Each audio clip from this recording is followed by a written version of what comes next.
Everybody, and welcome to episode 74, Run to the Hill, sponsored by Chia Charge.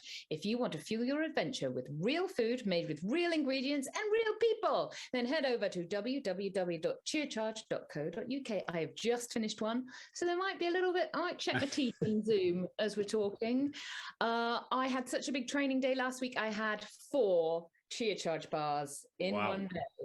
That was a lot. I had to go record. And I reckon, well, I've had a lot in races, but I reckon 4 on a recreational day with no racing is a record. How are you? What's news? We've had quite a break because I had a slight mental breakdown. It's like a week and a bit since I talked to you. It's like the longest ever.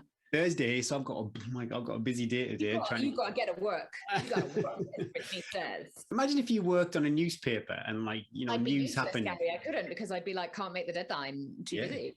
It'd be quite stressful, but okay.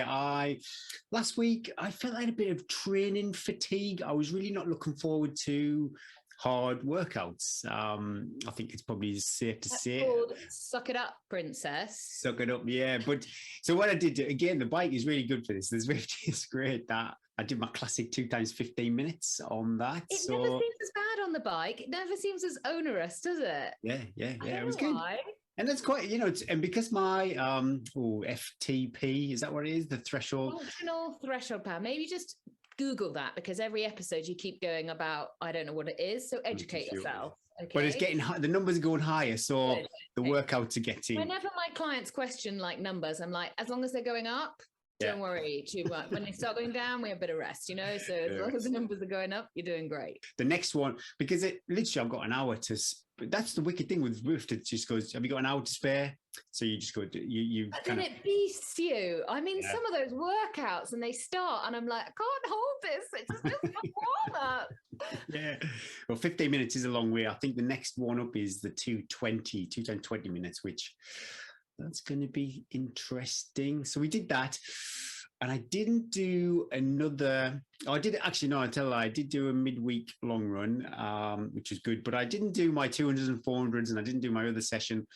Mainly, I just didn't fancy it. But B, I was mindful. I had 2 big runs on the weekend.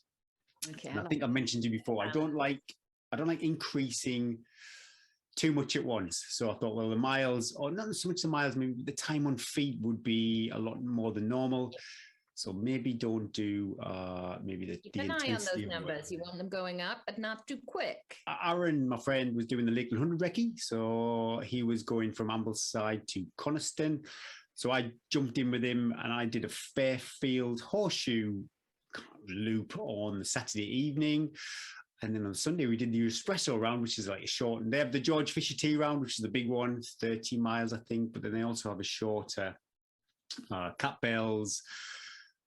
Blanking on the name of the bloody places now. But anyway, a shorter version of that, which is about 3,000 feet and a big loop from Keswick. So that was awesome. And funny thing happened. I was waiting in Ambleside and 2 people asked me actually if I was on the Lakeland 100 recce because I was there in running kit. And, middle-aged man in running kit, yeah. And I wasn't, but one of them said, "Oh, I recognise your voice." So I know. If I hang around in Ambleside, that's twice now in that spot in Ambleside. If I just talk to people, then you go there. But it was lovely having a chat with someone who listens to the show. She was speaking very highly of you, Eddie. But I was really paranoid because about a minute before I chatted to her, I stood in some dog poo. So I was stinking. I was like, oh my goodness me. Did you say I was just trying in dog poo? No, I didn't. I didn't. Going, oh, he's lovely, that Gary, but his personal hygiene. Yeah, I was like, I was just getting all my bits and bobs ready, and I just squelched in something on the floor. And this was, bearing in mind, this is in Ambleside, where the park is. There's public toilets, lots of children running around, and some lazy bugger had let their dog. It's the worst. It's just the worst, isn't it? It's almost worse than human poo. Yeah. Well, it was pretty grim. And then, like I said, to be standing talking to somebody. felt a bit embarrassed, but yeah, I think they all had a great time on their Lakeland 100 recce. And then my Fairfield horseshoe, I don't know why I thought I'd do it all in the light, but coming down off Fairfield in the dark seemed to take double the time. It was pretty. Can you see the lights as you're coming down? Are you like heading into, so it's not like total pitch black, but we basically, you got into some clouded, the tops, the higher fells were covered in cloud, but as soon as you got out of that, in the dark, you could just see the little sprinklings of light. Take a head torch with you in the mountains, Gary. Oh yeah, I did. I had all that. I was all the proper kit, but it just I don't know why. I just thought I'll get up and down in the daylight. No, I didn't. But it was honestly catches you out in the winter, doesn't it? But I was there, and I could just took a moment, and it was when you got out of the wind, because the weather wasn't great on Saturday, to be honest, when you were really high up. But when you got out of the wind, and it was just silence, it was wonderful. Really, really enjoyed it. I think I'm just trying to think anything else of any interest. No. Over to you, my little Spudler. How are you doing? How are you doing? Spudler. Anyone see that on Facebook? Describe my last few days. Very busy, not achieving very much. Someone's put it's like a 17th century term. I'm not sure that's truly viable, but I like the word. Yeah. Spudler. It was like countdown, wasn't it? The dictionary corner. I thought. I loved a bit of countdown when I was at university. Countdown, Neighbours, Home and Away, Hollyoaks. Classics. Then you might actually do something. Yeah. It's been busy, Gary. As we know, we've had a few little minor changes to the schedule. The thing is, I was thinking about this on my run today, not on the uphill bits, because I couldn't think about anything apart from the blood coming from my eyeballs, but on the downhill bits, I was thinking, the thing is, I love all this training. I love all the training, love all my work. I love all the juggle. But the ball's in the air. If the one goes out, what are you gonna do to keep the other ones up? So now I'm just like, I think as well with our relationship now, I can just go close it down. Okay, this is what I need to do. Otherwise, everything is gonna, and not try and fit it all in, because that's when it goes wrong. And if we record the podcast and one of us not prepared, I always think, to be able to think about it. I know people think this just comes off naturally, but it's a lot of preparation that goes into the script. Anyway, super busy few days. And my mum would say it's nobody's fault but your own. But starting to feel, so this is my, I reckon, about third weekish of what I would term the winter training. And I'm starting to feel a little bit of fitness. It's a bit of a grind, won't lie. There's nothing glamorous about it. It's just every day, the hours in. But we're so lucky with the weather. It's not as cold as it was. It's about -4, -5, but it's blue sky. So it's not hard once you get kitted up. It's just once you're out, it's beautiful. Having said that, the ski tour I did with a mate on Tuesday, we were in a t-shirt. I joke you not, in a t-shirt. Oh my goodness. It was so hot. We were sweating our proverbial boobies up. Starting to feel a little bit better. Sad news though, I got my rejection email yesterday. Oh, I thought about that. Oh my God. Why would you reject Eddie? Why? All that hard work to get those points, and now they go, well, you're welcome to come and race, but you need to get those, you need to do those points again, and then you need to enter one of our races to get into the lottery. And I'm can, you know where you can stick that, and it's what was on the bottom of your trainer on Saturday. I don't really want to do any of the other races. They're expensive, they're not at good times, they're not in places that I would easily get to. So that's the deal now. You have to. What I wanted to do. But that's the deal, is that you have to do their races so you can collect their pebbles. That's I don't really pay much. Why running? I mean, what even? No, you're just collecting my money. So I'm not jumping through any more hoops for them. And then you still might not get in. Well, this is it. I was just going to ask that. So literally, you could do all their affiliated races that maybe do or don't cost more than an equivalent race, and then it is still a ballot at the end of that. Yeah. So I'm not going to do it. Okay, I'm walking away from my dream. I'm blessed in that I live where I live, and there are loads of other 100-mile mountain races that you can do that are probably nicer. It's just, when I did that last year and I did that loop and I've dreamt about it and thought, I want to be out there. I want to be going up those climbs. Yeah. It's not my time. It's not my time. Yeah. Never mind other races. I've just got to run. So yesterday when I was training, I was like, okay, I'm going to get my ranking up to 800 so that I can get an elite place. How do you know what your ranking is? I haven't got. Because I do a lot of the races out here, you get ranked. But my ranking was much higher in England on flatter, faster races. Yeah. That I would do much better in the overall field as well. But I've done loads of like shorter, hillier races. So my ranking's gone down quite a bit because I don't finish as far up the field. Okay. Whereas when I did the longer races, I got loads more points. So anyway, and I had 3 kids. And so I've missed years and then you rank kids. Anyway, it's all a bit convoluted. But anyway, if I have a good year, get my ranking up. I don't think I ever get my ranking up high enough to get an elite entry. We'll never say never. Never. We'll never know. So now I'm going to look into, I've got Lavaredo in June. So that I was slightly uninvested in that, thinking it was going to be a build up to UTMB, but now I can put a few more eggs in that basket because I will find a race probably in October so that I can give it all at Lavaredo, good rest. But Lavaredo is a pretty legit race anyway. Come on, it's hardly a backup plan race, is it? So I'm still stoked about that. I'm just sad because I feel as well as like a woman, a competitive woman. I could have been competitive, and there's going to be people that have got places that will stop because they're tired and they haven't put the training in. So if you're someone that's got a place, it's a dangerous conversation, this, Eddie. No, I mean, if you stop and you're injured, fair enough. If you stop because you haven't done the training or it's a bit too hard, I've got no time for you. You've taken my UTMB place. So don't you come knocking on my door asking for a cup of tea.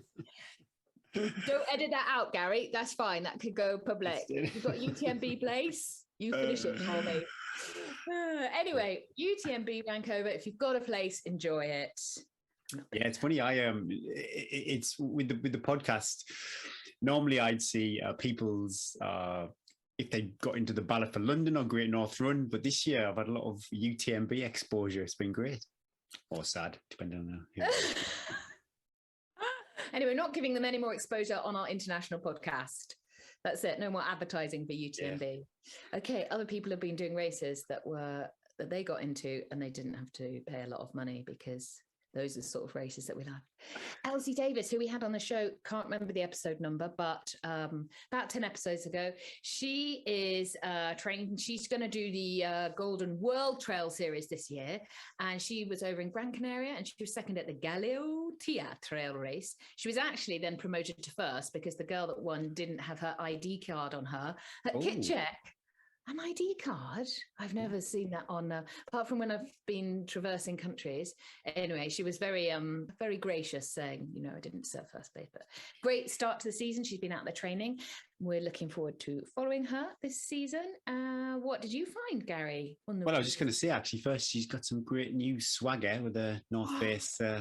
North Face kit. We were just talking before we came on show about which companies, of which there are probably many, which ones you would, I bet other people play this game too, going, would I mean, which kit? My husband's always like, if only Patagonia would give me some ski sponsorship. I'm like, I think they've seen you ski and I'm not sure they're going to sign you up for your free riding.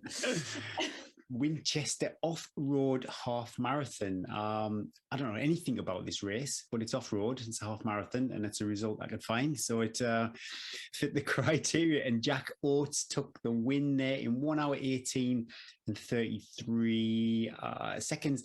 I suppose in theory that might come across as being a bit slow, but depending on the terrain. I think, it's probably pretty fast. Well, yeah, I suppose it is, but it depends on the terrain, it's hard to say. And then Lisa Shy took the win for the ladies in 1 hour 36 and 13. Well done, everyone. This week, we have our second part of our chat with Russell Bentley. Shall we say the stats? Shall we give him this? He's going to love this. Oh, wowzers. Yes, he was our biggest. I look at the stats in two. Gary loves the stats. And he says to me, if you looked at the stats, Eddie, and I'm like, Gary, I'm struggling to buy milk. We have a Friday download, which is when the show is released, and then we have a per show 7-day download. I don't like to do the whole pot because that's everything in together.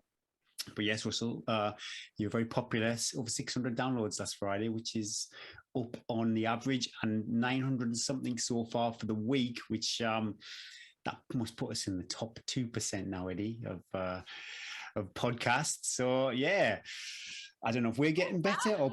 Oh yeah, it's definitely down to us. I mean, love you, Russell. Great show, but I think probably slowly the word is getting out there about this dynamic pair. But it was a great show. He was really great, and I really enjoyed listening to it again. Well, so good. We had to do 2 shows. Okay, so here we go. Here's his second part. This part we talk all about his Paddy Buckley Round, and he honestly he sold this to us, didn't we? We sat there like young children, and he tells a great story. He spins a great yarn all about the round, and he's very truthful about how hard it was, how he faced his demons, how he really did challenge himself for this round, and what he learned from the whole process. So here we have part 2 of our chat with Russell Bentley.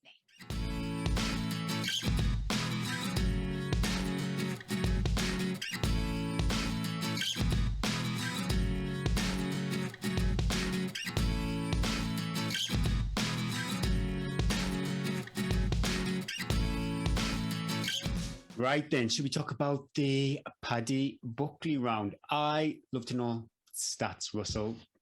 Yeah, tell me the stats. Miles, elevation. Well, yeah, what is the actual stats? Because we've talked about Paddy Buckley quite a bit, haven't we, Gary? And we actually talked about you, Russell, before we were best friends. When you actually did it, we mentioned you in the podcast. But what were your watch stats at the end of that? Right, so that's a good point that you make, Eddie, and it's contentious. But it's the difference between the Garmin and then the way these old school guys have measured it. I'm not sure how they did it, because they somehow came up with 61 miles. Normally comes off on a Garmin or a Sunto as 65. Okay. So, there is Garmin discrepancy, but over long distances like that, when you're out and you're exposed with a direct view of satellites, they're normally pretty accurate. And and that's across the board. Other people's Garmins have been 64, 65. And there's a different route you can take here and there, but not many people are going. I'm looking at people going the quickest way possible.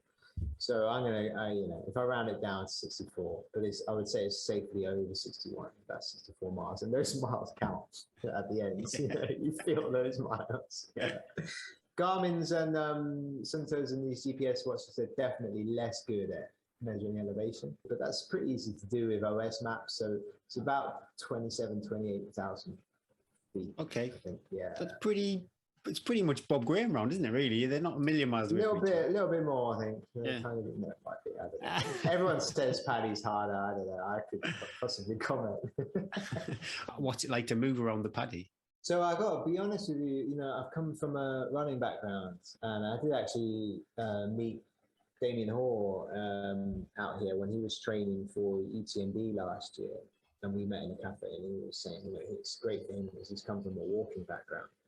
But I am quite proud, and I like to run whenever I can run. I just enjoy the motion, the rhythm of the running.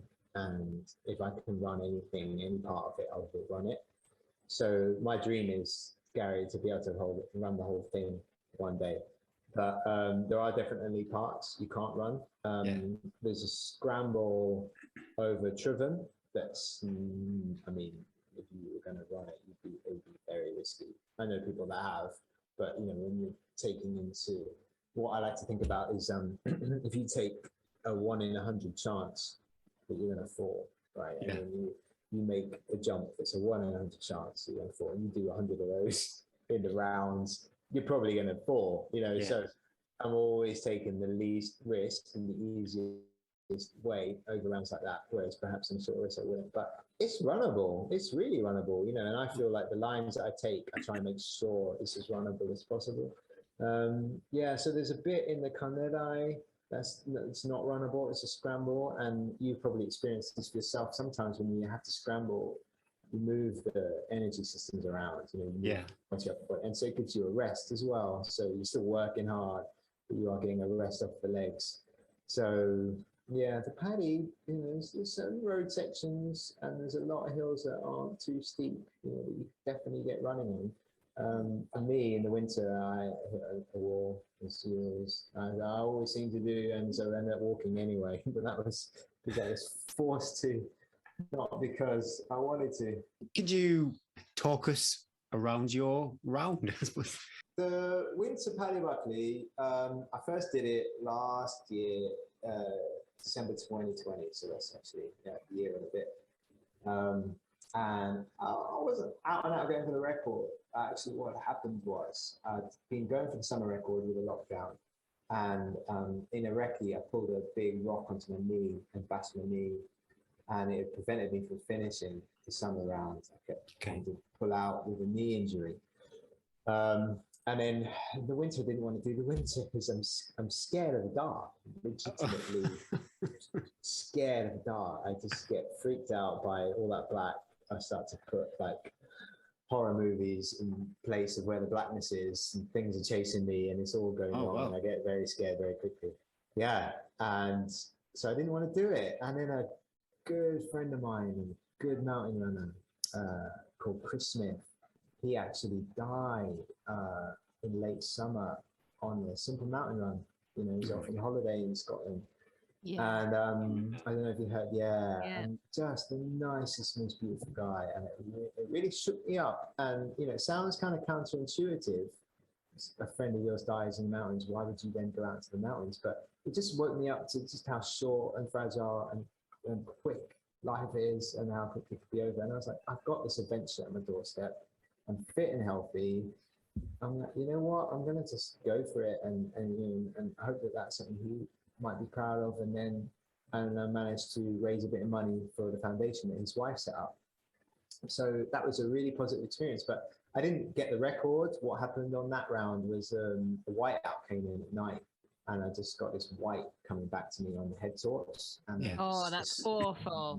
It's really bad. And it's so tiring on your eyes. Exhausting. And you just really slowed to a walk. It's like running with white sheets. You know, and you're like you're almost like... Yeah, exactly, Eddie. Like I likened it to, you know, if you ever as a kid run through your mum's like sheets on the line, you're like, like this. That's literally how I felt. I was just going around like that for hours. And so I ended up like going from at record pace, it's slipping massively. And I think Damien Horn had the record at 21:30 and I like 22:45. So that was fine. That was all good. And in the summer, I went out again and I got the solo record. It was 17 hours 40. Did the Dragon's Back. And then, you know, I still had unfinished business with this winter round. I still wanted to go back and do it. And I went out. I've got like a chief meteorologist friend of mine who's a track runner who's like now got a weather station in his super backyard. handy. Did you actually build it for him? Were you like, I'll build your weather station? I've got to get intel. Yeah, exactly. Yeah. Yeah, subsidize it. Yeah. All the millions that I make from doing these silly rounds. I could send him a few Voom bars or something. Anyway, no, he's really good at that stuff, you know, and can give me a much more detailed analysis of what all the different weather charts are saying. You know, I could possibly understand what he's contemplating. And he said there was this window that I could look at. I think it was early December, but I would need to set off at 11 o'clock at night. Ooh. Yeah, and run right through the night. And this was going to be the best.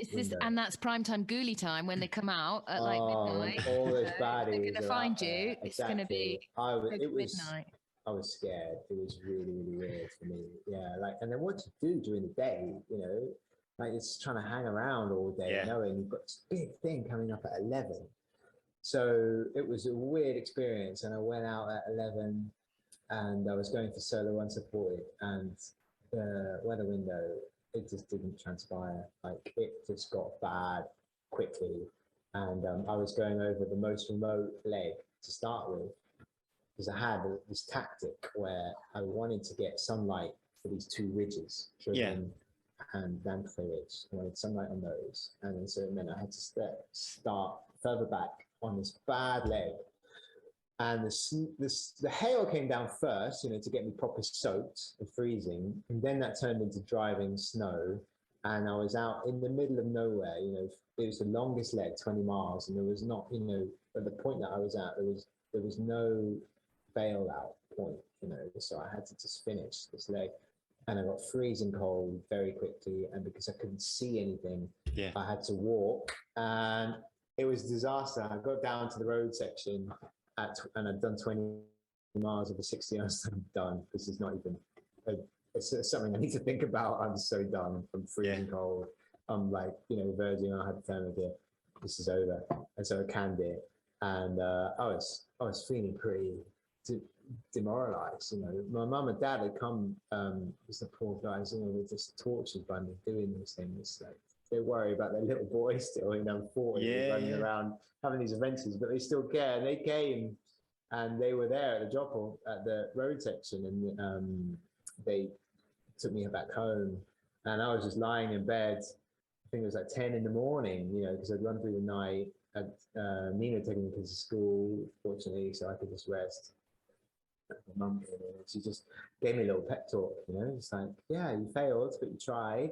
And you'll try again. You always do. You'll get yourself back up. And she never, like, she doesn't do that. Like, it's very rare for her. My dad's actually the more loquacious. My mum, you know, she gives few compliments far in between, but when they come, they're very powerful, you know. So I was like, okay, you know, it turned me around from like, this is over, I'm never going to do this. So yeah, I'll have another shot when I'm ready.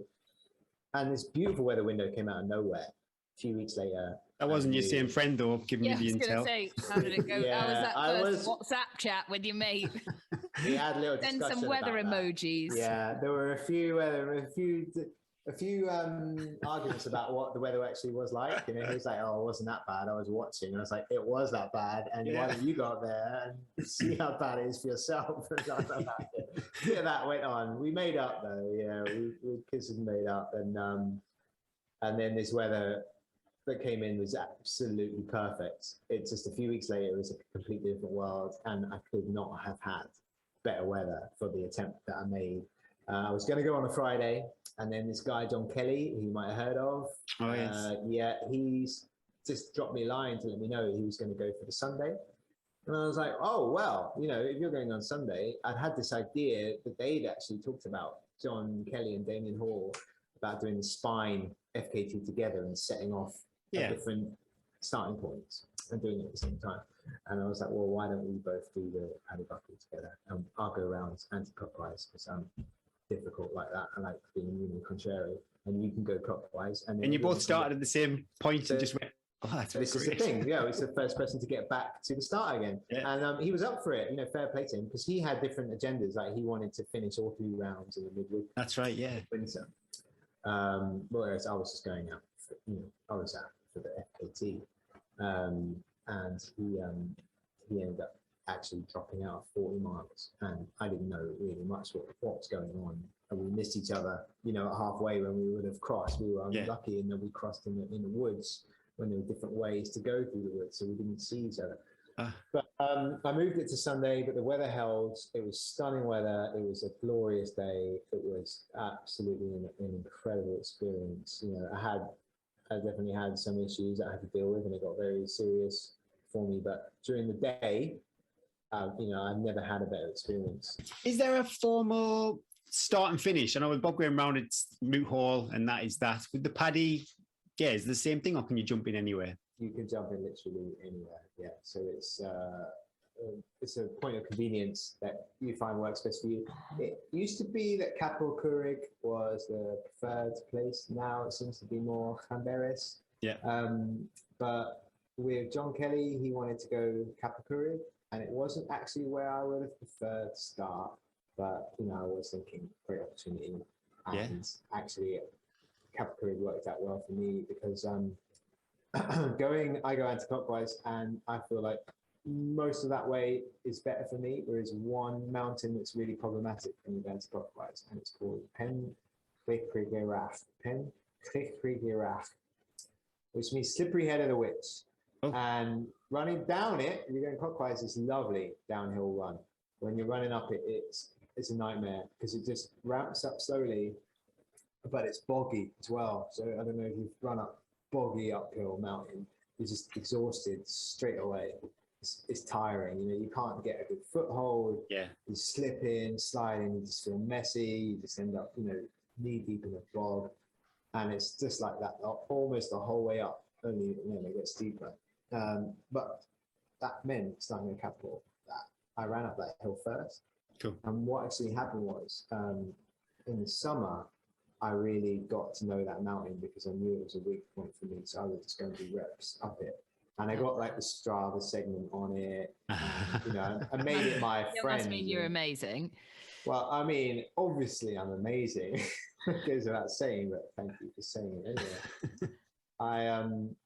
I really knew the mountain well, and I knew what time I wanted to get running up there. But I effed up so majorly because I've got this Garmin Phoenix watch, and it's too bloody clever for its own good. You know, it's always telling me you need a rest day, and it's always bossing me around. You know, Yeah. It's like your worst version of a partner. You know, it's always telling me you're doing too much, not sleeping enough, la la la. But I pressed start on the activity just real quick, just in the car park before, you know, we started the round, and then I immediately pressed stop again and didn't think anything of it. And then when I actually, you know, started with John Kelly bang on 7 a.m. and I ran up this hill, and I'm at the top of Penrith Rack, and I got an idea, you know, I wanted to be up there in under an hour. And I look at my watch, and it's like an hour 10. And I'm like, it just shocked me straight away. I was like, oh my gosh, how have I missed 10 minutes? I know this mountain really well. I'm just going a lot slower than I thought. You know, I'm all like Kenyan and feeling it and thinking I'm, you know, on top of things. And that was a really controlled effort. And I'm 10 minutes off on the first hill, you know, and that accumulates. You can't be that slow all the time. So I just take off at that point. You know, I'm like, oof, you know, the adrenaline kicks in, and I fly down the hill, and then I fly over that whole leg. And it was a beautiful morning as well. So, you know, when you're running what you feel like is a quicker pace, you're enjoying it, and the adrenaline kicks in a little bit. And then, you know, went straight bang over Triven and did the next leg fast. And then at some point on the next leg, I looked at my watch, and then I realized there's an elapsed time function. So it had started my watch, you know, from that initial period, you know, when I just pressed start and stop real quick, but it had counted that because it's so bloody, you know, it thinks it's so clever. So I'd got the whole pacing wrong. I was going out way too quick. You know, then looked at my heart rate, and it was like, if I was on a track, that would be like 5-minute miling, you know, I was going fast. And then I was had been running like 4 or 5 hours. So I had the decision to make, you know, okay, you can slow down, you know, you haven't blown everything. And I didn't want to. I was really enjoying it at that point. You know what? This feels good. Maybe this is just going to be my day, you know, where I can just go flat out through the whole round. You know, I do have a bit of firepower, you know, which is like it's a blessing and a curse. You know, I'm on the track, and when we're ever a track we're running, I like, I don't know, 4:30, 4:40 mile pace. You know, so I've got a bit of speed in the legs. So can go quite quick if you want to, but then the cost is you can't keep that up. And then I did have to pay for that majorly later. So I'm blaming that. What was that? What was the effort like? Were you? I know you were solo, but could it have been conversational, or you were? No. I'd seen this thing. I was 10 minutes behind on the first mountain. I'm like, right, I need to make up that time. You know, and obviously I got that wrong. You know, my watch was wrong, and I was running perfectly at the first point, but I was going too quick. And although I could eat, I was like, I'm on the verge of that lactic threshold. You know, and my belly is not entirely happy with that tummy in this state. And then, when it came to night, it all came back to roost. Yeah, I paid majorly for the earlier ambition. Yeah. But would you normally be quite methodical? So you'd know your split from summit to summit. Did you have that written down somewhere? So it's harder for me because I'm going anti-clockwise, so none of those splits are out there. You know, I have to go off my own recce's and what I've done because no one else is going that way. And I've never really gone in for that. You know, I've definitely been more about feel. Yeah. And, you know, and I do know, if I'm honest with myself, I know when I'm going too quick or when I'm doing it a sustainable way. But I just decided just to ignore myself, you know, for some. I had this idea in my head about making hay while the sun shines. It was a beautiful day. I wanted to put time in the bank. So I was running off a 20-hour schedule. But rather than go summit to summit, for me, I've got like a leg pace. So I want to be finished that leg. Paddy Buckley's 5 legs in a certain amount of time. So for the first leg, it was supposed to be 3 hours, and I came in 2 hours 20. So it's way too quick. And, you know, it was a summer round schedule, you know, without considering it's colder, I'm carrying all my food on my back, or I have to fill up all my water in the streams, you know, all that stuff takes time away. And I was still running super quick time for a summer attempt. And then, so I'm going more leg by leg rather than summit by summit. I don't want to have to look at my watch too often, you know, in the experience. I want to be out in the hills and, you know, getting all that, you know, all those amazing feels from being out there with the mountains. So I try not to look at the watch too much as well. I don't know if that makes any sense. Yeah. And how did that early effort manifest? Yes. Were you in the bushes? We good. We can go gory. We love the details. I love the details. Yeah. Okay. So I was approaching the final leg. It's 20-mile leg. Smugly approaching that final leg, feeling good. Yes. So I have an hour and 15 up on 20-hour schedule, and 20-hour schedule is an hour and a half up on record pace. So I'm coming in for like 18 or 19 hours. You're like, I can see the La Sportiva contract coming my way. Oh, no. DJ Sport. Come on. DJ Sport. I'm going to be. Forget John Alban. Unscripted, damn it. I'm going to be their poster boy. Yes, John Alban. Yeah, he's a hero of mine. I've raced John Alban before, but that's another story. It didn't go well for me. Anyway, so Knicht is a mountain that I normally can run the whole way up because it's a lovely gradient, really not too steep. And I found myself walking, and I wasn't sure why, but I was feeling like, oh, I'm close to hitting the wall here, but I'm eating, you know, I'm on my schedule. Yeah. I know what my eating strategy is, and I'm on it. So why am I feeling like I'm not getting any glycogen in my brain? You know, why is everything getting fuzzy? Get over Knicht, do a few more, and I've slowed right down. The pace is really dropping, you know, but I know I've got a lot of time in the bank. And then I go up another hill, and I try and take a gel, and I just throw it straight back up. And then not only that, I throw up like the previous 5 to go with it, and it was like a big belly. It was. Oh gosh, you know, like, you know, my abs were aching after. So, you know, that one, like, it was an intense vomit. No, the alcohol. Sorry, right. Show. No. As if we would ever insult our bodies with that much alcohol. But I knew then from that throw up that I still had a good 10 miles to go, and I was not going to get any more energy in me. And I had the hardest, you know, possibly the hardest 10 miles to go. And it was in the middle of the night at this point. And I'm already at this point where, you know, I haven't eaten those last 5 bars. They haven't gone in. And you can feel, you know, I get it with my fingers tingling. There's no more glycogen, and you're on fat burning, and that just means slow down. And it's so easy to, you know, I've lost already like a half an hour off the bank that I've milked. The bank of time that I've made, I've lost half an hour. And I get to this point in this quarry where I could take a detour down actually and be in my town It's the nearest point to my town, being my nice little bed, you know. And I could see the lights, and I knew that my family were down, you know, sleeping in the town. And it was a really inconvenient point for me to be feeling like that, because all of a sudden, all this good work that I've done and this incredible experience, and when you're feeling like that, you know, it's hard even for me to really believe it now, sitting here, because I've got the record and everything went well. But at that time, I was really just thinking, you know, F this, F that. I don't care about any of it. I can do whatever I want, and I'm just going to walk down this hill, and it's all over, and all this pain can stop right now. Whereas I had to had 10 miles to go in the dark over this really boggy, horrible terrain. I just didn't want to do it. And I knew I couldn't eat anything. I couldn't even drink any water at that point. You know? And then I wasn't even trying, because I didn't want to throw up even more, you know, because I was just having such a bad reaction to it. And I know that happened because I'd gone too fast.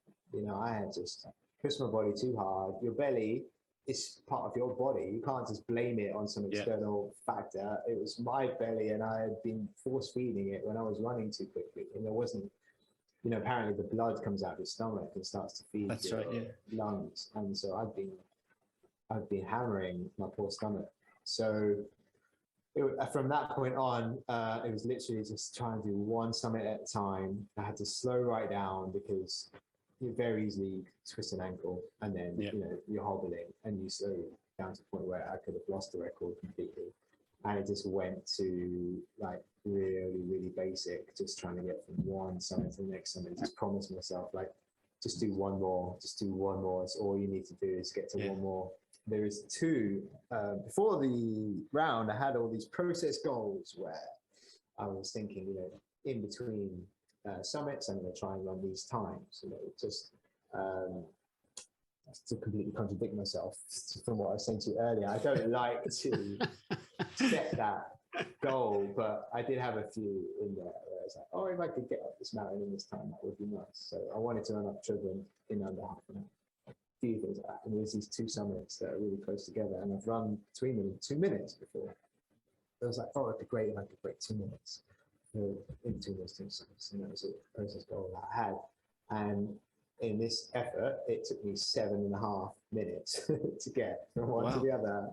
And I don't know to this day how I managed to do it that slowly. I really don't think, if I went back up there today, I could do it quicker blindfolded, literally going backwards. Like, I don't know how I was just going that slow. You know, I must have just been, back to just stumbling around in some hazy fog.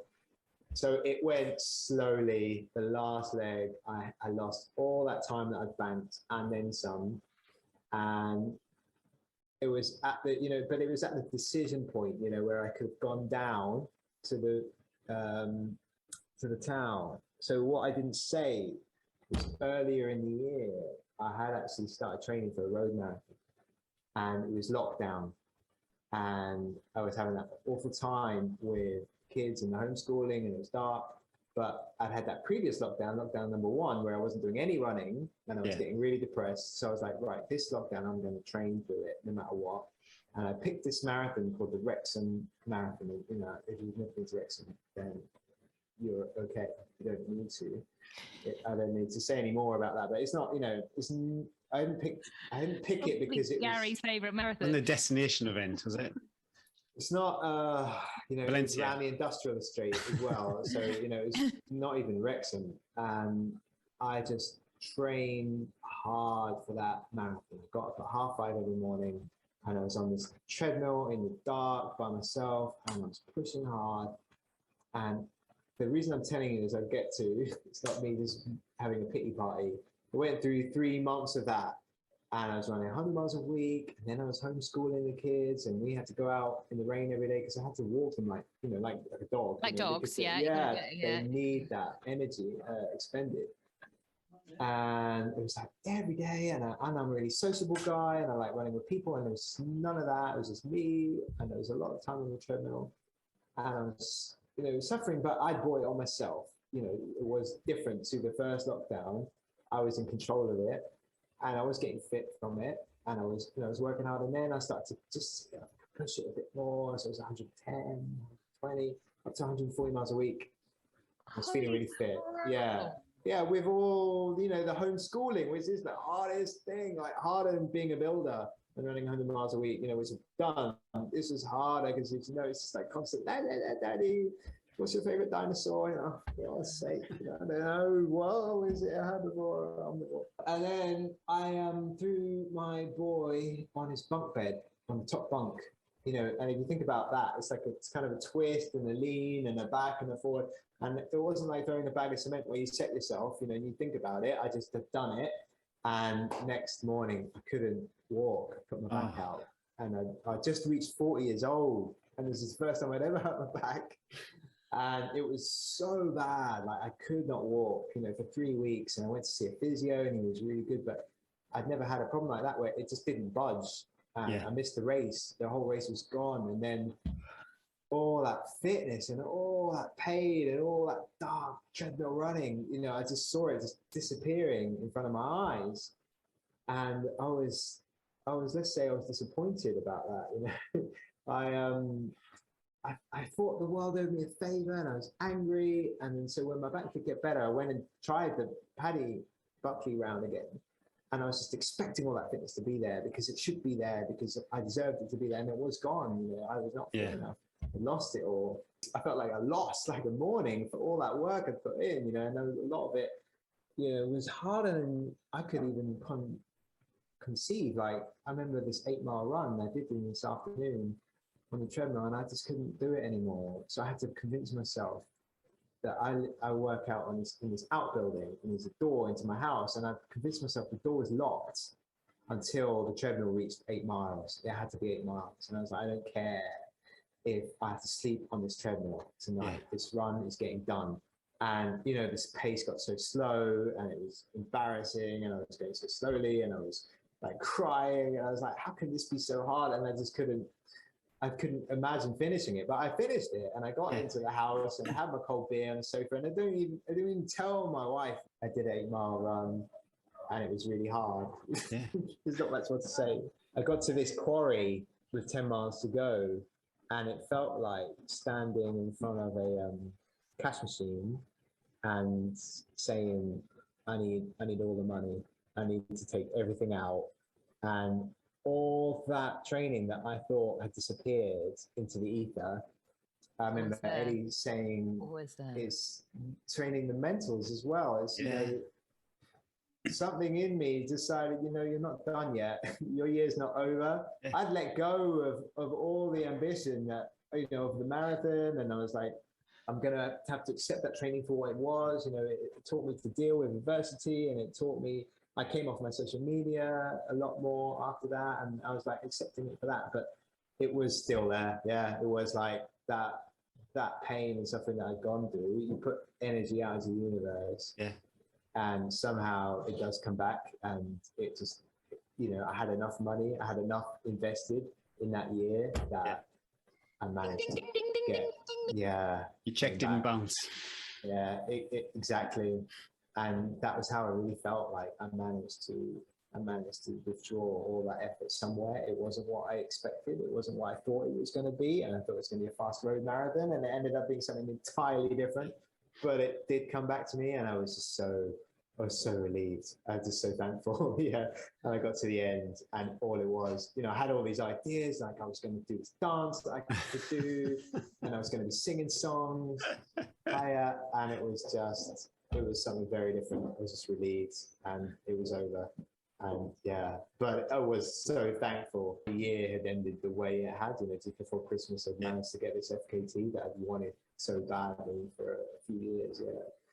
I love that full circle story. I feel like I was like, where is this going? The story with the treadmill and the door, and how is he going to relate this to being in the quarry? But you did, and I reckon a load of people will so relate to that when they're listening to that. But thinking how many disappointments people have in their running journey where they do they commit and they juggle everything, and they get to a race and they can't do it because of lockdown or injury or something. And I always say to people, or it's a bit women having babies and they're like, I'm never going to get back to that fitness. And I'm like, it will never, ever go. It's always there, but it might not appear how you think it's going to appear. And it will be there. You've just got to trust the process that when you need it, you will remember it and it will come back. I thought I had some kind of a grasp of that. And I went out and I tried the summer Paddy Buckley. And I was like, you better be there. You better be there. It wasn't until I. And you can't ask for it. You can't ask for it. You have to fully it won't let go. come then. It's like the kids, isn't it? You can't tell them what you want them to do. You've got to slowly. Well, maybe we could do that. Yeah, I've lied to myself a few times. I've asked myself just one more time, Gary, one more time, and then I've told a fib. I do that every day. I'm like, it's only 4 hill reps. It's only 4. And I do 4, and I'm like, oh yeah, by the way, it's 6. Oh no, actually, it's 16. Yeah. Wow. Okay.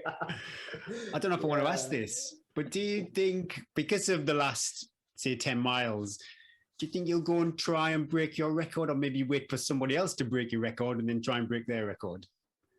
So it's a good point you make, Gary, because what actually has happened, and I have to put the record straight for Eddie here, it's not going down as unsupported. Well, I knew that. I had read that because of the, is it because of the film crew?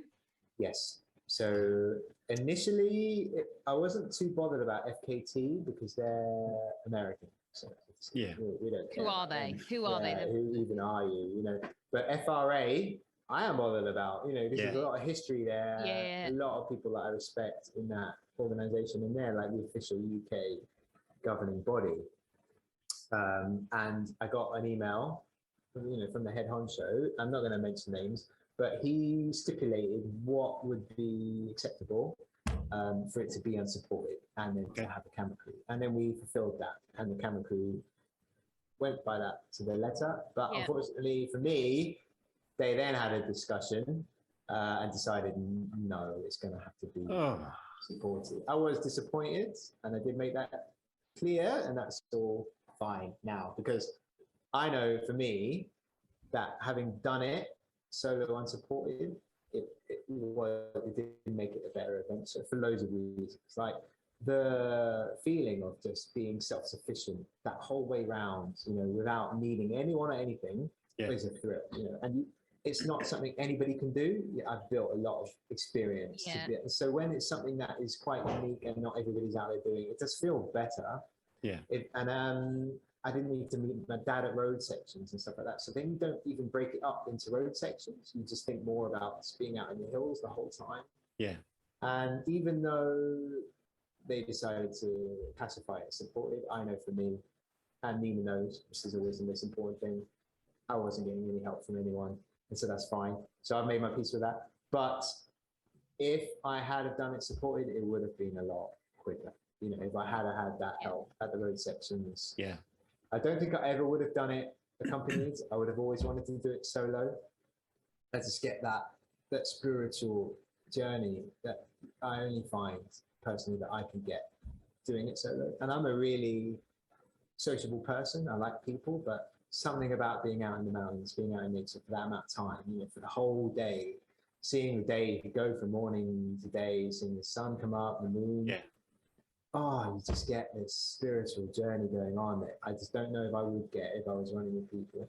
But I would have gone quicker if it was supported. There's just a lot of faff you need to do on your own, unsupported.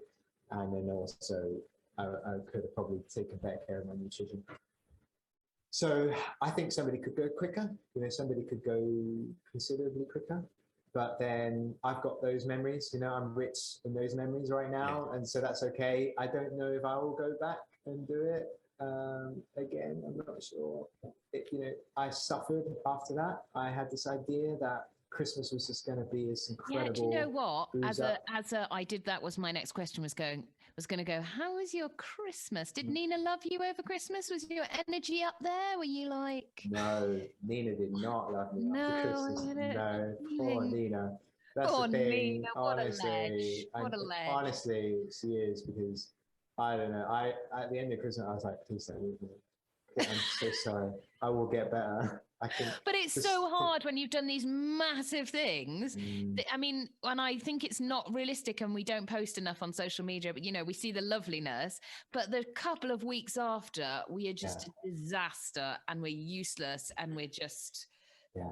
I'm so glad you said that, because I don't think people do really understand. You know, I've trashed myself as hard as I can trash myself on a marathon, as hard as you can go, but it's more acute. It's 24 hours of hobbling down steps. It's not the same. This is like not these night sweats, the waking up, the like. Yes, that's it. The insomnia. The insomnia, the real lows, the depression, the like irritability, all that like comes out of your pores. Oh my God. It's like you could just do this interview for me, because that was all going on all over Christmas. Well, it's only because I do it myself. Yeah. My poor husband's like, and then when I'm better, he's like, "You're back. You're back." Yeah. But then I would have a day when I'm back, and then the next day, no, I'm not yet. No, I'm still the bad me. Yeah. And I have my family all around me, and there's just people that I love so much, and we missed it all last year, and I was so excited about it, and then I was just not getting sleep. You just don't have the energy, do you? I wasn't eating properly, and they're like, "How was the Paddy Buckley?" I was like, "It was all right." It's all right. Yeah, How much to say about that, you know? And the idea of me just sitting everyone down by the fire, we all had a Baileys, and we'd all. But you're like, you feel unfulfilled, don't you? You're like, there's more. Disconnected. Disconnect. That's a good word. It was disconnected. Anyway, now you can send this podcast on your family WhatsApp and say, look, sorry, perhaps I didn't say how much I loved you over Christmas, but here it is. I love you over Christmas. I love you guys. Can we have a big shout out for all the Ninas out there, though? And all the partners. For Nina, and you know, she's out running, doing her own thing, and it's just not getting all the podcasts, you know, and hopefully the little documentary, and that's where the real struggle happens, you know, that's where the real work is. It's when you're not doing the podcast and you're doing all that quiet stuff, and that's what most people are not getting, you know, the opportunity to talk to you guys, and they're working just as hard. People knocking down the door to talk to us night and day, that inbox. Good. Quite right. Right, so we're still having a slight come down from Paddy Buckley, but have you put your eyes towards 2022? Have you got any ambitions? You don't have to share if you're not ready. Yeah, no, listen, you know, I said that earlier, you know, I'm quite happy to share as much as I can, you know, and the main reason that I went with a camera crew was so that I could share the journey. And I just think trail running, being out in the mountains, this is such an incredible thing for everyone. It's my favorite type of running, and I've done all the running. I don't know if you saw my latest Instagram, you know, also with Nina's very climate aware. That's her job, is being aware of the crisis, and just trying to encourage people maybe to do one staycation a year instead of, you know, the trip to, I don't know, the Maldives or wherever it is. There's just beautiful places around here, and, you know, maybe not take the flight. And I'm just such a massive hypocrite, and I know that I have to be, because I'd rather be that than someone who's not trying to help changes happen. And so I've flown all around the world, and I've been really lucky. So anything I say is as a hypocrite, and I have to put my hands up and be honest about that. But now, you know, rather cotton on, hi, Diddy. Who's that? It's Eddie's dog. Oh, lovely. We always get a bit of a dog. There's not a show goes by without a dog intro. Right. Postman.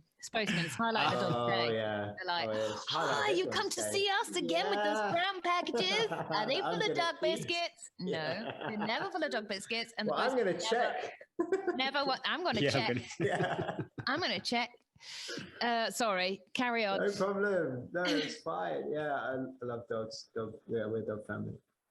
So yeah, it was just like, that was the reason. And so then I can't regret, you know, losing this silly unsupported thing that in 100 years nobody's gonna care, nobody's gonna know, like, why are you even worrying about it? So yes, with the staycations, that's a big part of trying to encourage people to come here to Snowdonia and see what's here, you know, before maybe taking the flight and going somewhere, you know, sexy. Because I've been all around the world, and I can honestly promise it's just as beautiful here, you know, as anywhere else.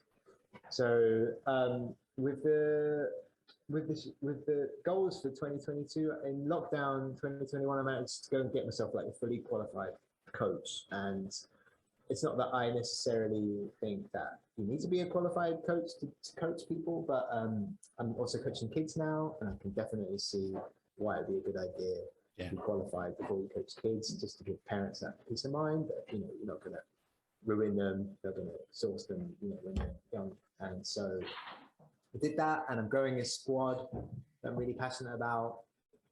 Talk about being grateful a lot, and how actually being grateful should lead straight to action. You know, don't be grateful, show grateful. You know, and so that's what I'm trying to do, is to give back as much as possible. You know, 2022, I've got a lot of athletes on my books, and I've got this squad every Tuesday where 50 of us turn up and train, and I'm really passionate about that, really enjoying that, and so just trying to get as many people as I can along with me in the journey, you know. And I'm a long way from perfect. I've got lots of flaws, but you know, if you meet up with other guys, go through it together, you know, in a really human way. So whatever little bit I can do, you know, to be out there in the mountains and then help people think, oh, I can do that too. That's just massive for me. Yeah. So that's definitely number one goal, 2022. In terms of running and races, we did have a road race that we were trying to do in February, a half marathon. I don't want to ever get too far away from that. If I can keep my speed, it's looking like it's going to get cancelled. Annoying. Shut up. No. We're at 50 people maximum outdoors in Wales at the moment. Okay, yes, it's different. It's hard because I've just had my third booster, and it laid me low for a few days, and my arm's still a bit achy. You know, you're like getting riddled with all these vaccines, but we're still having all these lockdowns and restrictions. And I know the reasoning for it all, but it's just tough. It's just hard to take because just been through it. I think we're all fatigued. Now. Yeah, everybody is beyond fatigued. It's like levels beyond. I was fatigued last year. Now I don't know what I am. So looking at, have you heard of the Dennis Rankin Round? Mm-hmm. Yes, well, Ross Jenkins on the show. Yes, he did the 4, didn't he? Yeah, that's right. So I actually saw him. I was at the recce. And it would suit you because it's like the most runnable, isn't it? It's runnable, and the reason actually is that my mum's from Northern Ireland, and we used to go there a lot as kids, and I've been up those mountains as a kid, the Mourne Mountains, and so we've got family there, so we could stay there. So we're looking at doing that maybe over half terms, going recceing that, and then maybe going for the FKT on that. If I get a good shout, if I get the weather, if I get the training, that would be a great back on the shore. Yeah, I mean, obviously, I'd love to do Bob at some point and follow in your footsteps, Gary. It's just been done a lot. I'll leave some flags out for you. Yeah, okay. Best lines. Yeah, exactly. Yeah, I mean, I'm a bit put off by the supported nature of it. You have to be with paces and that, don't you? If you haven't done it, yes, you have to have somebody there to ratify it. Yeah. And I just, it's just a bit of a faff, isn't it? And people and organising times and dates and everything like that. So it's on the list for sure because it's such a big one, isn't it? It's iconic, but it's great. Probably next one might be Dennis Rankin. This is not as well known, but it's close to my heart, and I get to take the kids to Ireland and see their family and that. So that's maybe what I'm looking at next. Not sure on Dragon's Back. I don't know. It used to be every 2 years, and now it's gone to every year. But I think every 2 years might have been a good idea because it's just a big thing. It's a big ask. So I'm still feeling like I'm not sure if I'm ready to go for that again. You need to know you're ready to go. It's a lot to invest. Yeah, exactly. Physically and emotionally and financially. Yeah, the whole shebang, isn't it? Yeah, exactly. It hits you everywhere, especially in the pocket. Have you got any capacity for athletes? You mentioned about you being a coach and you've got the group. If people are local, I'm not too sure if you do remote coaching too, actually, but have you got capacity for that? Yeah, so I've always been coached face to face, Gary, and and I can see the need and the reason for online coaching, especially through lockdown. And it's it's so much more helpful than someone getting a generic schedule off Runner's World magazine, or something like that. But for me personally, I work best face to face, and all the best coaches that I've seen work that way. And I was getting a lot of offers online, and there is some money to be made there, and all that's great. But for me, I had to be true to what I do best, and it's always face to face. So I only work with athletes that I can see. Yeah. So that ties me down to local. So I've got this group called Track Tuesday Treble. I can give you the link. and we welcome anyone. And I just try and instill the philosophies that I learned in Kenya. And it is something else that I do believe in with face-to-face, that you just can't emulate easily, or I don't know how you would emulate online coaching. It does seem to make people train on their own, and then you can never get that lift, you know, that you get from a group. Or say, if you've got a wide range of abilities, there's always someone for me to point to, you know, like I'm a big believer in form, and I'm like, okay, I've seen this, I've noticed this with the way you're running, and you know, that's great, but if you wanted to improve on that, you just have a look at the way that guy's moving, or maybe just run behind him or her for that rep. Mimicry is such a powerful thing, and that was just so massive in Kenya. That was what they did all the time. And we just don't think in the West enough about actually the way we run in the form. And I know people are trying, they're out there trying, but in Kenya it's inbuilt early. You know, form running is important early, and you've got to call him the most successful coach in the world at distance events. Always getting the experienced runners out in the front and getting the apprentices behind, and just absorbing those lessons and picking that up. And it's something that I'm really trying to instill in my squad. So Track Tuesday Treble is at Bangor, so there's not a big catchment area, unfortunately. I had to drive an hour to get there every day. And so I coach the adults on a Tuesday and I coach kids on a Wednesday. But yeah, that's, if you are in the area, definitely come down and check us out. Yeah. All right. Oh, Let's going to be with our big five. These are big now, Russell. You think you've gone deep into some of the things that you talked about before. Okay. All right. I'm ready for you, Eddie. I can do this. I thought you said big thighs there. Yeah, I can. Nice. Thank you. We'll do that. We do that after the podcast. That's the midnight show. First off, favorite trainer, or maybe the trainer that you used for your Paddy Buckley.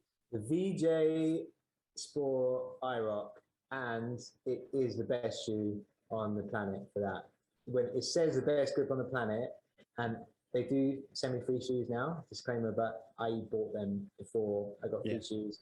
And for that kind of terrain, which is everything, mud, rock, wet, dry, you're going to get all of it on a Paddy. This is the best grip and the best fit. And also the upper is made out of Kevlar, so it doesn't just rot away like some other very popular brands. Can you say the name of the shoe again? Because I couldn't hear it. Sorry, VJ Sport iRock, and they come from Finland. Finland, yeah. And I couldn't recommend them highly enough. And all my mates around here who are not sponsored, I recommend them to them. And so I had to run with those guys, and if they were no good, I get a lot of stick for that. They really are. Have you tried the Ultra version of the VJ? The Ultra is a great shoe. It just seems like they're not making them anymore. So I'm not sure if they're still on the market. I think there's a new one coming out. Hard to get hold of. I think there's a new one. VJ. So the Ultra is good, but it's hard to get hold of. Yeah. And the sizing, do they come Ultra up slightly small, slightly big if people want to try them? They normally come up a bit narrow, and people do say that, but I found after about 50 miles, they break, to where you need them to be, which is great. I'd rather it that way. So I've never had a blister, even through the whole Dragon's Back. I did the whole thing in the VJ iRock without a single blister, because it just fits so tight, so snug. So yeah, maybe half a size. You want to go half a size bigger, especially if you want to get a big sock in there. You've got cold feet. I remember going to Finland. My wife's mother's Finnish, so we holiday there quite often. Wife's mother's Finnish, lovely. And I remember seeing these trainers in the sport shop thinking, what the hell are those weird shoes? And then 2 years later in England. Okay. They're an orienteering shoe initially, weren't they? And then they've come through. But the grip is incredible. The grip. I just haven't found one with the cushioning. No, I don't think you will. I think they're a bit more, they're focused more on the grip. And also for me, I'm not a big fan of the cushioning. I like to feel the ground, but I totally get that. Some people do like the cushioning a bit more, Any book recommendations? Yes, okay. So when I hurt my back, I was reading a book. And before I hurt my back, I was reading this book. And what I would notice what I was doing is I'd get into bed and I'd have my book open, and then I'd spend 45 minutes scrolling through my phone with the book open. So it felt better. And then when I got the injury, I came off social media altogether because I realized it can very quickly turn into a not helpful place, because then you're just jealous of everyone who's out there running. So I just deleted everything at the front. And I started reading the book properly, focusing on the words, and it became one of the best books I ever read. So that was last year. I read Brothers Karamazov by Dostoevsky. I'm getting big into the Russian classics. Oh, and it's wow. not like I'm some amazing reader. Quite heavy. I tried to write this down, and I've written Brothers Karamazov.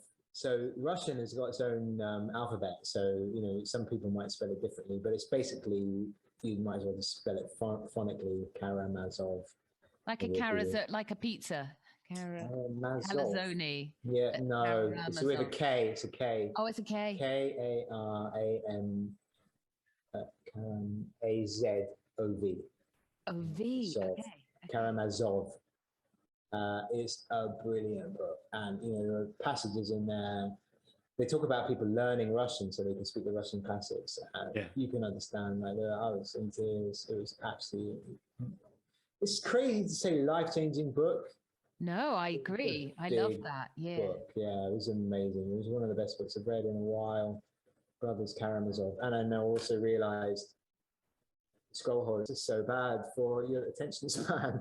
You just can't sit down and read a book for half an hour anymore. You're just like, what's the next hit? Tell me about it. Yeah. I have a book by the sofa, by the fire, that I read because if it's like I come back with the kids and it's like 6 o'clock, bit of dead time, and I don't want them to see me on my phone. Exactly. When I'm sitting, I'm like, you're going to see me reading, even like whatever it is. But I want you to see me reading instead of on my phone, because 100%. Otherwise they 100%. Don't get, I keep going to them, you've got to read. Yeah, but if we're not giving the example because we just sit on the phone, so I really try to be like not that scrolling.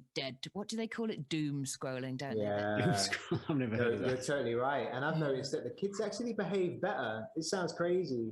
If you're reading, they just feel like, I find like they're not as irate. They're not trying to get in on the screen and see what you're looking at. They're like, oh, daddy's reading. I'll go and do something peaceful and quiet too. A little bit. I've probably made that up in my head. This is nuggets. Yeah, this is glory pictures, but we can try. You wait it's a teenager, you never see them again. That's it. No, Gary's in a different child zone to us. Okay. Oh, no. Well, I've got that to look forward to. A lot of treadmill running. How do you entertain yourself on the treadmill? So, yes, a lot of treadmill running. It's dark and dangerous out here, and I get the odd bit of stick every now and then from someone who doesn't know me or what I've been through, and they just put this comment on social media, just be like, "Oh, I'm too tough for treadmill riding," or weaklings train on treadmills. And you know what? I'm too old to care now. I do tough when it's time to do tough, and then when it's time to get the run in the winter, often I just put the treadmill on. And I'm a big fan of the NFL. My dad spent some time working in America and just got me into it from an early age. And I just love American football. So that's on at this time of year. And obviously I just cannot watch that in front of Nina. No, that's a no. It's a hard no. So I can watch that while I'm on the treadmill, and that's great. It works out great for me. So I'm a big fan of treadmill. Even just simple things like, it's massive. It's putting a mirror in front of you. You fix so much stuff just by looking at yourself in the mirror. We mostly don't get that immediate feedback. There's a lot of things that you can improve on with your form just by having that simple feedback, without anybody telling you what to do. So treadmills, definitely, I'll run a lot of my miles on the treadmills this time of year, and I don't care. You can call me weak. I don't mind. The older I get, the less ego I've got. I don't care anymore. Oh, my ego's been smashed a bit so many times. Who's your favourite team? It's actually the Washington football team. We're not allowed to be called the Redskins anymore. Yes, that's right. Reasons. Yeah. So you know a bit about NFL, Gary? Well, Channel 4 used to. That's right. Yeah. My goodness me. Could be 20 years, 30 years. And I used to like the Redskins too, but not massive. Yeah. I've got one friend in this country who likes NFL, and he's just had his second kid and he's disappeared. He used to come down training on a Tuesday, and I'm just so remorseful of that child. I've got no one to talk to about NFL anymore. I thought it was quite strange. We're on a bit of an NFL tangent. It's like in the UK, when you support a football team, that it's for me, Sunderland. They're there forever, but it's a franchise in the States. I think the Raiders, they kind of disappeared, and then Yeah, they come and go, and they move around the country all the time. Yeah, Raiders are in Las Vegas now. Can you imagine that? It's very different. It's very different. And the fans sit next to each other. What's that? Like, you can imagine that with, I don't know, Millwall and West Ham or something. Yeah. Yeah. I love these quick fives. These are the quickest fives. I'm sorry. It's me. Jeez, you two. I apologize. Starting talking about something, I don't know. I could go on all day about myself. So your most dreaded session. Wow, that's a good question. That's deep. Yeah, so I hate, you guys know what a tempo run is? Yeah. Yeah, We do. right. I hate a tempo run. Yeah, so I hate that all the time. We had to do these effing virtual runs, during lockdown. I just cannot get with it. I'll run like a minute a mile slower. I just cannot be bothered. I'm not into it. And there's road relays in this country, it was a big thing, a lot of history. Yeah. And I always want leg one. I just want to be in the race with the people. Not like I'm the quickest or anything like that, but I really suffer trying to go quick on my own. I just cannot do it. I just don't care enough. So yeah, when it's a tempo run and I've got that on the schedule and there's no way around it, I just hate my life. So that's yeah. Last question. Your favorite game to play with the kids when you are knackered? Oh, wow. Well, there's anything on the laptop. Favorite game to play with the kids on the laptop. That's a good one. When I'm on the, when I'm knackered, there's pairs. Isn't too? I can just about get my head I was going to say, my app, I'm like, just cards, kids, just cards. Yeah. And it's got to be lying down. Yeah. So and I'm lying down. Play it, and I'm going to go like this. Oh, Mum's done the same 2 cards again. Yeah, and again. Oh, you get to win again. Oh, I knew you say clever. Yeah. It's a good one. Yeah, you don't need to think too much. And then they just think you're stupid and they're brilliant, and that's fine. I'm quite happy with that. Parenting. Too. Yeah, exactly. Pairs. Oh, Russell, thank you so much. Thank you. Thank you for sharing the hours. We look forward to... you didn't ask me coffee or tea, so I'm disappointed. Oh my God. Well, I think we know the answer. Go on then. We've had enough cups of tea during this chat. No, it's coffee. Had a single one. Coffee. Whoop, whoop.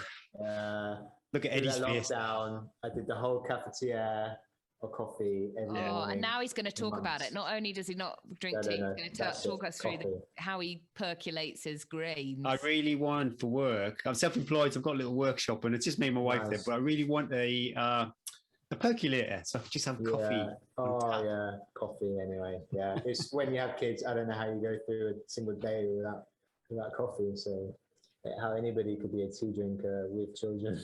You need to go to Finland then, Russell. Yeah. Yeah, I think it's the most cups of coffee per person. Yeah. I've heard that. Yeah, I've heard that. But take your BJ shoes, go and see where they're built, exactly. and have some coffee. Good. I used to love it in Finland. At the end of the day, we'd have a little, this is probably like about 8 or 9 o'clock. We'd have our rye bread, our lovely cheese and coffee, and just be around the kitchen table chatting about the day. I thought you'd all be naked in the sauna. That's what they after, I think this is after. There's been a few awkward moments with, I'm not too sure what the branches are, but they've been whipped by some naked men. Yeah, probably your father-in-law. I'm like this uptight Brit. No. I don't think that's uptight. I think that's a bit too far. Oh, well, best wishes for 2022. Thank we you look forward to so seeing much. your crazy, not only your crazy record attempts, your rounds, but also your training. Oh, well, likewise. So look forward to catching up with you guys on the gram. See you soon. Thank you. Take care. Thanks, Russell. Thank you Bye, very Russell. much.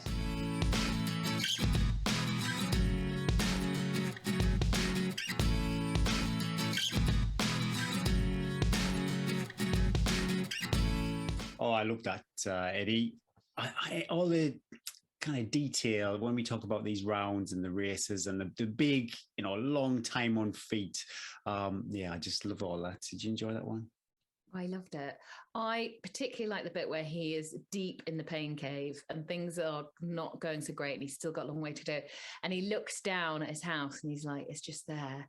But then he's like, all that training he did for that marathon, he talks about getting up at 5 o'clock to get in the treadmill, it comes through, and he talks about getting the money out of the bank machine. And I love that because I understand that, and I understand that process. And I really deeply admire any athlete that has done not only that amount of training to be able to put themselves there, but then when it comes to it and they're raw and they're deeply fatigued, but then they find that draw and that strength, and that's what it's all about. And if you can get yourself into that position, it's terrible, but it's also the best feeling in the world. Talk to Debbie Martin Gonzani hopefully next week or week after, and I know she's going to go, that is her. Just put yourself in the deep, deep well and carry on. I've looked back on races when I know I've not put in the training for the race and it hasn't gone well, and then I've reflected back, and I use that definitely to motivate myself in moments like this in my training when I'm not really feeling it, because I know come Lakeland 100, I don't want to look back and go, you know what, in March when I was feeling a bit... I forgot my pin, I can't get my money out. Yeah, so he's definitely put the effort in and cashed it in when he needed it. Right, races coming up. What you found, Gary? This one looks good. Yeah, Lady Anne's Way 100 miler, and that will take you from Skipton Castle to Kettlewell via Wharfdale and Wensleydale.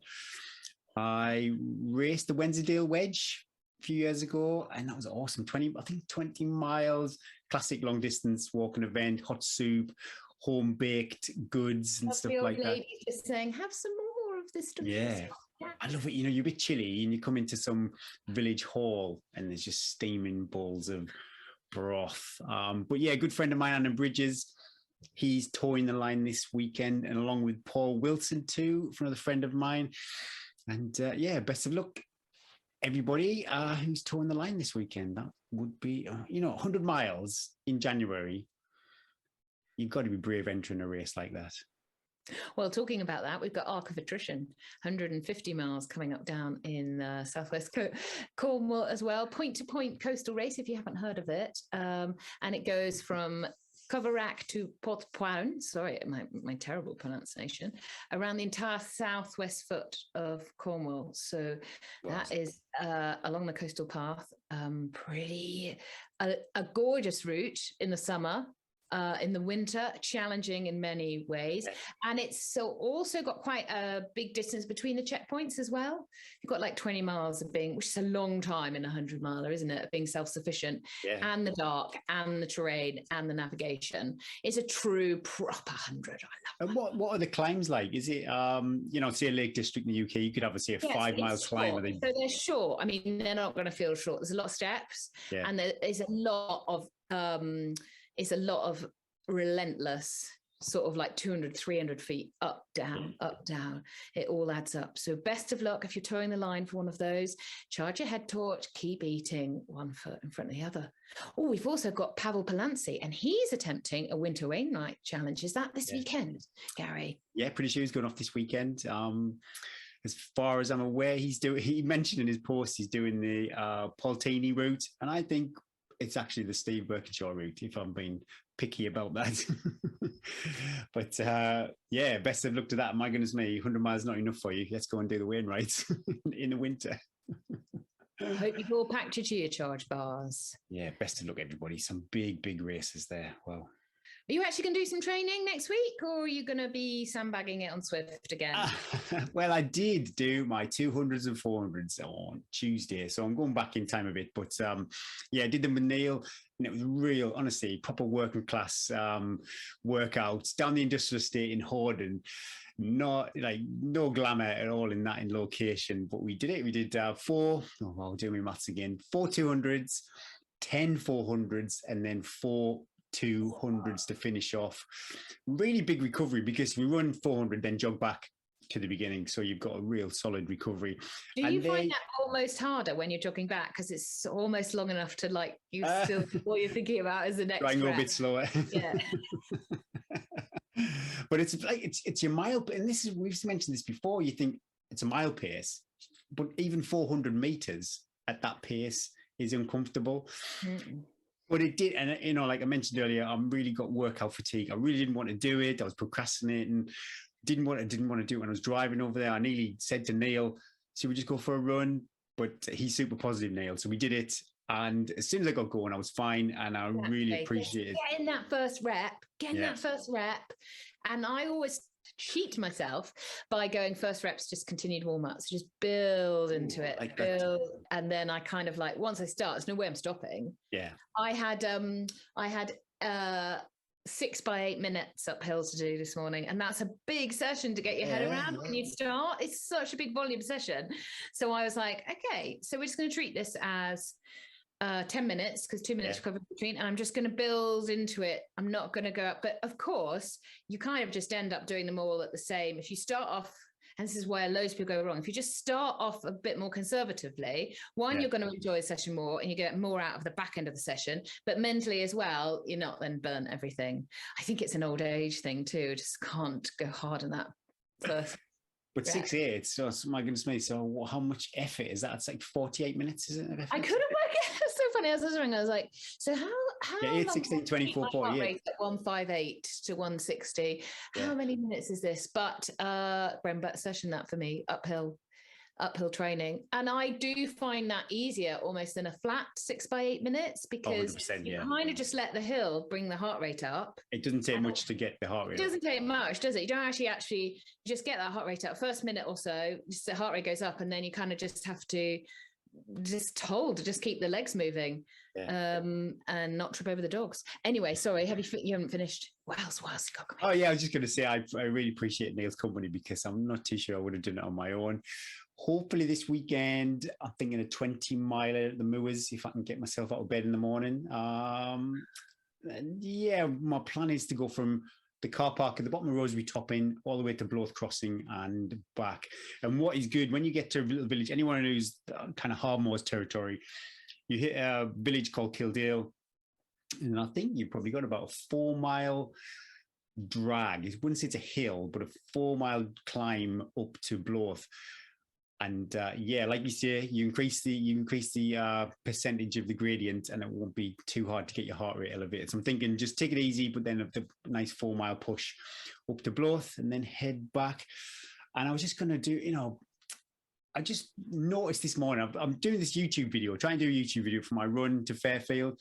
And I'm having a creativity block on how to get it all together. And sometimes running is just a brilliant bit of admin, and it just clicks. That's what I'm going to do. And I just thought I'd mention that. Sometimes you just it's scientifically proven. Do you know, this is so funny, Gary. This is like why we're so in tune, because I watched a TED talk on why being bored is really good for you. Because like any parents out there, when my kids say I'm bored, I'm like, only boring people say they're bored.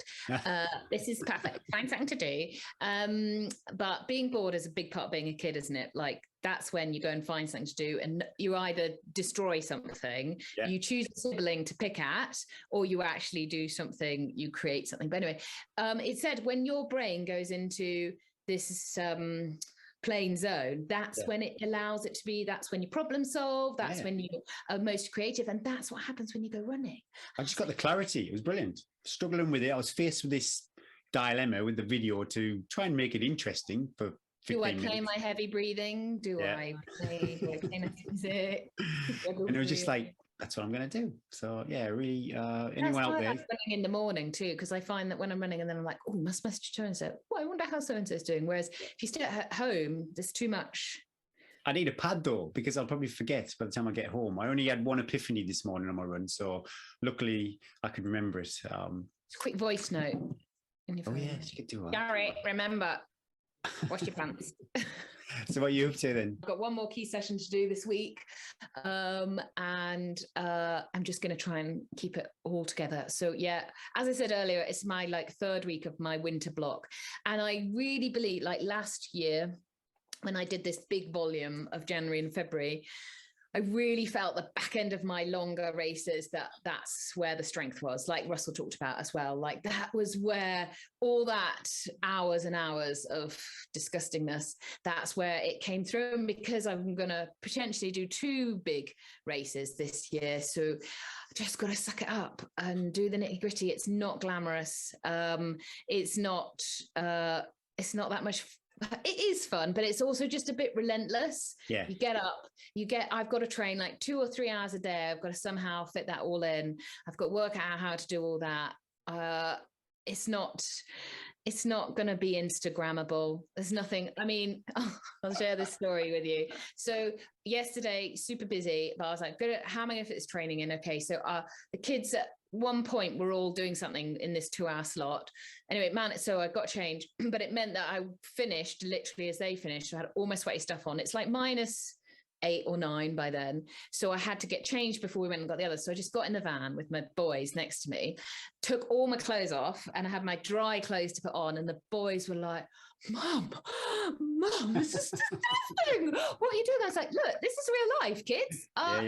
You'll be doing this soon. You know, you've got to fit it all in. You're going to get changed. The shower will happen in about 3 hours time. And they were like, oh, I think I get changed in the car as much as I get changed at home. It's oh my gosh. And I have like bags of like various, I mean, it was a bit embarrassing then, because when I went to then go and pick up my little list, I'd left a pair of pants stuffed down the back of my leggings, which was like bulgy. I'm so glad. I was like, oh, it looks like I've got something like massive varicose vein. Anyway, I'm just going to I'm keeping focused. I'm managing, keep focusing on every day on the long picture, which I think is really important of the reason for doing this. But also, I kind of love it as well. I kind of love being in that. I'm really in the zone. I don't care what UTMB say. I don't need them in my life. There'll be another race, but I'm really enjoying just, the balance. I admit I'm on a tightrope, as you know, of holding it all together. But I almost feel I thrive under that sort of pressure. So I'm just going to carry on while the sun is shining.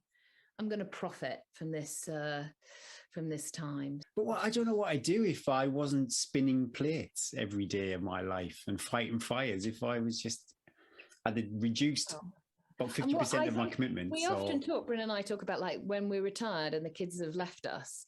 And he's like, you'll still be you'll be heading up the WI and some sort of church choir and rescuing racehorses. You and I think we're both we like being busy. And I think a lot of runners will get that. Right, competition time. Let's talk about that. I think, Gary, we should perhaps interview for new hosts, because some people were hilarious of what they came up with. So if you haven't seen it yet, over on Facebook, we've got a competition running until next Tuesday on quick fire questions that we do at the end of interviews. And basically, Gary and I just ran out of ideas, so we wanted some ideas.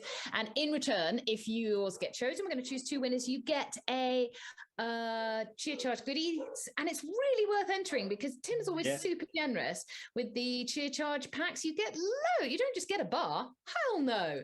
You get a couple of, I'm not going to say what you get because you can wait for a surprise, and I don't want then someone's lawyer to come knocking on my door saying, but pop over. There's some really funny ideas that we've already copied and pasted into our talk about Chia Charge bars. I haven't yet tried the Jaffa orange protein bar. What? Peter shared a picture of it, his Chia Charge stash that he just received, that he must have bought. And there's a Jaffa orange flavoured. Oh my God, they are my all-time. If Tim sends me those, they're done within 2 days. I'm going to say 2 days. I'd probably go 1. When I was doing my video about Fairfield, I just scoffed a Chia Charge bar, and then I was looking back at the footage, and I had chocolate on my lips. I was like, what's that on my lips? I haven't got a cold sore. I was like, what is that? But no, it was chocolate. Oh God, wait to watch that video, Gary. Edited that out. Never happened.